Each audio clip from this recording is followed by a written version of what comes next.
मैं और रौनक कुमार और ग्रेविटेशन चैप्टर कर रहे हैं आज। फिजिक्स का सेकंड पार्ट है, ये सेकंड क्लास है आपकी इस चैप्टर की। तो फर्स्ट क्लास जो थी उसकी वीडियो अभी तक अपलोड नहीं हुई है, उसकी वीडियो अपलोड हो जाएगी, बहुत जल्द अपलोड हो जाएगी। और जिस दिन आपका फर्स्ट अपलोड होगा उसी दिन आपका सेकंड भी अपलोड हो जाएगा। ठीक है, अभी मैं सोच रहा हूँ एक बार इकट्ठे बना लेता हूँ, उसके बाद लास्ट में सारा प्लेलिस्ट बना करके अपलोड कर दूंगा। ठीक है, तो आप वहां से जैसे आप सर्च करोगे ग्रेविटेशन चैप्टर, जब मेरी वीडियो आएगी तो वहां पे ग्रेविटेशन वाले चैप्टर पे आप क्लिक करना, तो पहला लेक्चर आएगा, फर्स्ट लेक्चर, फिर नीचे आएगा सेकंड लेक्चर, फिर नीचे आएगा थर्ड लेक्चर। तो वैसा प्लेलिस्ट बना करके मैं डालूंगा वीडियोस। ठीक है, तो ग्रेविटेशन चैप्टर में हमारा जो था बचा हुआ बहुत कुछ बच रखा है। इसमें अभी हम न्यूटन के थर्ड लॉज वगैरह पढ़ेंगे, तो कुछ नहीं है ज्यादा। जो हमने force and the laws of motion में पढ़ा था, चैप्टर 8 में पढ़ा था, वो वही कॉन्सेप्ट घूम फिरा करके आपका चैप्टर 9 ग्रेविटेशन में आया है। इसमें बस इतना सा आपका डिफिकल्ट लगेगा चैप्टर 9 में कि आपको थोड़ा सा ऐसे कैलकुलेशंस में ध्यान देना पड़ेगा। फिजिक्स में यही होता है, कैलकुलेशन में ध्यान देना पड़ता है। बट आपका जो ये चैप्टर है ना, इसमें आपको कैलकुलेशन में सबसे ज्यादा ध्यान देना पड़ेगा कि आपने मोशन और force in the laws of motion, उन दो चैप्टर को तो आपने हवा में कर दिया, लेकिन ये चैप्टर को हवा में मत करना। दिस इज मेन चैप्टर, और ये आपका चैप्टर हाफ ईयरली एग्जाम में भी आ रहा है। और इसके बाद आपका वर्क एंड एनर्जी है ना आपका चैप्टर फिजिक्स का, तो वो भी मैं करवाऊंगा। उसमें भी कुछ नहीं ज्यादा है, उसमें फोर्स के बारे में पढ़ाया गया है, तो वो मैं करवा दूंगा। ठीक है, तो देखो मेरा टारगेट जो है ना अभी का, मेरा टारगेट है कि ये जो चैप्टर मैं अभी आपको करवा रहा हूं, इसको कंप्लीट करने के बाद हम करेंगे एक नया चैप्टर केमिस्ट्री में। बट उसका ये टॉपिक जल्दी हो नहीं रहा, वरना मैं आपको तुरंत करवा देता। केमिस्ट्री में हमें करना है एटम्स एंड द मॉलिक्यूल्स। बहुत बड़ा चैप्टर है, बहुत कुछ सीखेंगे उस चैप्टर में। ठीक है, atomic mass, atomic number, Dalton's theory, वो सब कुछ पढ़ेंगे हम एटम्स एंड मॉलिक्यूल चैप्टर में। बट उससे पहले अभी आप फिजिक्स पे फोकस करो। Once physics is completed, then after the physics we start the chemistry portion. Okay, तो जब हमारा जो फिजिक्स का पोर्शन कंप्लीट हो जाएगा, उसके बाद हम क्या स्टार्ट करेंगे, केमिस्ट्री का पोर्शन स्टार्ट करेंगे, जिसमें मैं आपको एटम्स का पूरा डेफिनेशन, आपको सही फुल एक्सप्लेनेशन दूंगा एटम्स एंड मॉलिक्यूल्स। उसका कोई टेंशन नहीं है। आपको जो अभी दूंगा मैं एक्सप्लेनेशन एटम्स एंड मॉलिक्यूल्स, आपको ऐसे थ्रू एक्सप्लेनेशन दूंगा कि आपको 10th में जाकर भी आपको कोई प्रॉब्लम नहीं होगा, क्योंकि 10th में भी आपको वही घुमा करके वही चैप्टर दोबारा दे रखा है। तो ज्यादा टाइम नहीं करते हैं, स्टार्ट कर लेते हैं। वैसे भी 10 बज चुका है अब रात में। ठीक है, तो Newton third law of the motion and gravitation. Gravitation chapter name, ये तो चैप्टर का ही नाम है, Newton third law of the motion. ये आपने कब पढ़ा था, चैप्टर 2 में पढ़ा था। ठीक है, तो बोला है कि Newton third law of motion कहता है कि every action has an equal and opposite reaction. तो हर एक एक्शन में अपोजिट और इक्वल रिएक्शन होता है, इक्वल एंड अपोजिट रिएक्शन। तो हर एक्शन में इक्वल और अपोजिट रिएक्शन होता है। अगर किसी भी चीज का आप एक्शन करवा रहे हो तो उसका रिएक्शन भी तो मिलेगा। जिससे आप बोलते हो ना कि आप कुछ पढ़ रहे हो, कुछ लर्न कर रहे हो, तो उसका आउटपुट आता है। तो वैसे ही अगर आप कुछ रिएक्शन कर रहे हो ना, तो उसका कोई एक्शन कर रहे हो ना, उसका हैज ए अपोजिट रिएक्शन निकलता है। ठीक है, तो सेकेंड है, तो देखो इसमें क्या है Newton third law of motions में, कि अब हर एक एक्शंस में क्या है, अपोजिट रिएक्शन है। किसी भी एक्शन कर रहे हो उसमें भी एक टाइप का अपोजिट रिएक्शन है। ठीक है, देखो फिजिक्स में ना हैज ए, आप रिएक्शन तो मत बोलो, आप ऐसे बोल सकते हो कि हैज ए, आप फिजिक्स में आप ग्रेविटी, आप हैज ए वर्ल्ड के बारे में पढ़ते हो कि चल क्या रहा है भाई। जैसे आप बायोलॉजी में बॉडीज के बारे में पढ़ते हो, सेल के बारे में पढ़ते हो, टिश्यू के बारे में पढ़ते हो, जो अभी आपको मैंने समझाया था, टिश्यू चैप्टर पूरा एक्सप्लेन किया था ना, उसके बारे में पढ़ते हो, सब चीजों के बारे में आप पढ़ते हो। तो वैसे ही बोला है कि न्यूटन का third law of motion hold करता है good for the force of gravitation. ठीक है, तो जो न्यूटन का जो थर्ड लॉ ऑफ मोशन है वो भी होल्ड करता है एक फोर्स ऑफ ग्रेविटेशन को भी।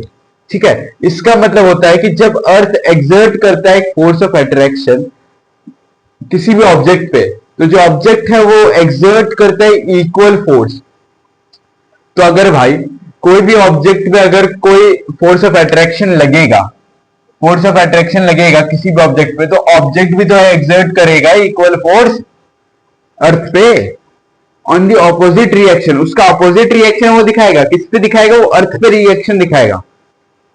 ठीक है, यहां तक हो गया। देखो अभी मैं आपको मेन टॉपिक बता रहा हूं, बिल्कुल ही मेन जो क्वेश्चन आएगा, फ्री फॉल का क्वेश्चन आता है और एक्सेलरेशन ड्यू टू ग्रेविटी।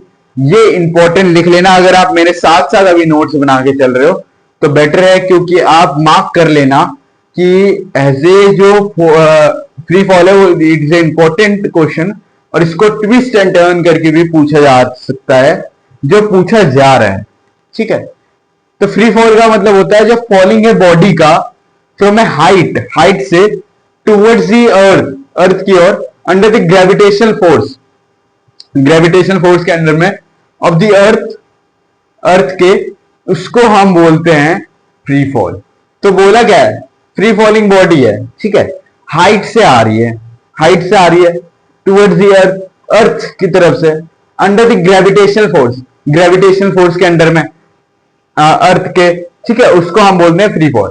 ये आपका डेफिनेशन है जो एनसीईआरटी क्वेश्चन में आपका क्वेश्चन नंबर आई थिंक 3 है, जिसमें आपको बोला है कि डिफाइन फ्री फॉल। तो आप फ्री फॉल का ये लिख देना, आंसर मार्क्स मिल जाएंगे। ठीक है, एक्सक्लेरेशन ड्यू टू ग्रेविटी। अब ये एक्सक्लेरेशन ड्यू टू ग्रेविटी क्या है, देखो यहीं पे अब आपकी मेन फिजिक्स आपकी यहीं पे स्टार्ट होती है, जहां पे आप न्यूमेरिकल्स करना स्टार्ट करोगे, जहां पे आप अपना दिमाग लगाना स्टार्ट करोगे जिनके पास। ठीक है, मजाक कर रहा हूं। तो acceleration due to gravity, acceleration due to gravity क्या कहता है कि जब कोई ऑब्जेक्ट को ड्रॉप किया जाता है किसी हाइट से अगर ड्रॉप किया जाता है, फॉर एग्जांपल देखो ये पेन है, इस पेन को अगर किसी हाइट से ड्रॉप किया जाएगा कुछ हाइट से, तो उसका यूनिफॉर्म एक्सक्लेरेशन प्रोड्यूस होगा in it by gravitational force. क्योंकि ग्रेविटेशनल फोर्स कैसे, मेरे हाथ में ऐसा पकड़ा हुआ है, नीचे है, ग्रेविटी अपनी तरफ अट्रैक्ट कर रही है, तो ग्रेविटेशनल फोर्स अट्रैक्ट करेगा, जिसको हम बोलते हैं एक्सक्लेरेशन ड्यू टू ग्रेविटी। ठीक है, जैसे ये है ऑब्जेक्ट, इसको हमने छोड़ दिया ना कुछ हाइट से, तो यूनिफॉर्म एक्सक्लेरेशन प्रोड्यूस हुआ। क्यों, क्योंकि ग्रेविटी अट्रैक्ट कर रही थी अपनी तरफ। इसमें आपको कुछ फॉर्मूलाज लगता है, वो याद रखना। ठीक है, F is equal to G m1 m2 upon R square. तो m1 m2 का क्या मतलब है, मास 1 एंड मास 2। ठीक है, upon R square the radius. ठीक है, G gravity into mass of earth, E का मतलब अर्थ है, m इंटू ओ, देखो मास ऑफ मून, तो mass of earth into mass of moon upon R square. ठीक है, मतलब समझ रहे हो, मतलब रेडियस ऑफ अर्थ। ठीक है, रेडियस ऑफ अर्थ का स्क्वायर हो जाएगा। जैसे फॉर एग्जांपल जी आपका दे रखा है कुछ भी, ठीक है, जी को जी लिखते हैं, मल्टीप्लाई बाय एम दे रखा है आपका मास ऑफ अर्थ 2 इंटू आपका मून दे रखा है 3 अपॉन में आपका रेडियस ऑफ अर्थ दे रखा है, कुछ भी आप लेट कर सकते हो, जैसे 2 का स्क्वायर।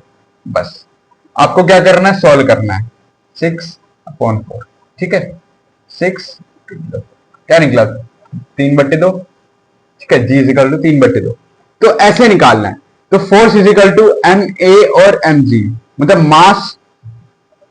मास ऑफ क्या है, एम ए, मास ऑफ अर्थ, या एम ई लिख रखा है इन्होंने क्या, एम ए। ठीक है, एम ई मास ऑफ अर्थ। ठीक है, और ये मास ऑफ मून देख रहे हो, इंटू ग्रेविटी। तो mass of moon into mass of gravity is equal to G M E into M O upon R square, तो एमओ और एमओ कट गया, तो क्या बच्चा G is equal to M E upon R square. तो देखो इसमें आपका क्या लगेगा, इसमें आपका मेहनत लगेगा। फिजिक्स बोलता है कि आप मुझे पढ़ो नहीं, आप ज्यादा इतना करो नहीं, आपको बस क्या करना है, इसमें न्यूमेरिकल्स को देखना है, न्यूमेरिकल्स को सॉल्व करना है और कुछ ज्यादा नहीं करना। तो फिजिक्स एक ही चीज कहता है, प्रैक्टिस मांगता है फिजिक्स, जो मैथ्स मांगती है। सेम किस्सा है फिजिक्स का भी। जैसे देखा आपने यहां पे वो आ गया ना, न्यूमेरिकल्स आ गया, न्यूमेरिकल्स आ गया ना, आया था। तो इसमें भी न्यूमेरिकल्स चलेगा, बहुत लंबी क्लास चलेगी इसकी, और हम सोच रहे हैं कि बहुत जल्द ही जल्द इस चैप्टर को खत्म कर दे, क्योंकि अपना सिलेबस जो है बहुत पीछे चल रहा है हाफ ईयरली का। ठीक है, तो देखो एज सुन एज पॉसिबल ये वीडियो जो आज बन रही है वो कल तक आपको अपलोड हो जाएगी, कोशिश करूंगा मैं, क्योंकि हैज आपके 2 क्लासेस की वीडियो नहीं आई है, ये 3rd क्लास है ना, तो आपको 3rd क्लास तक की वीडियो आपको कल तक आ जाएगी। तो thank you, have a nice day.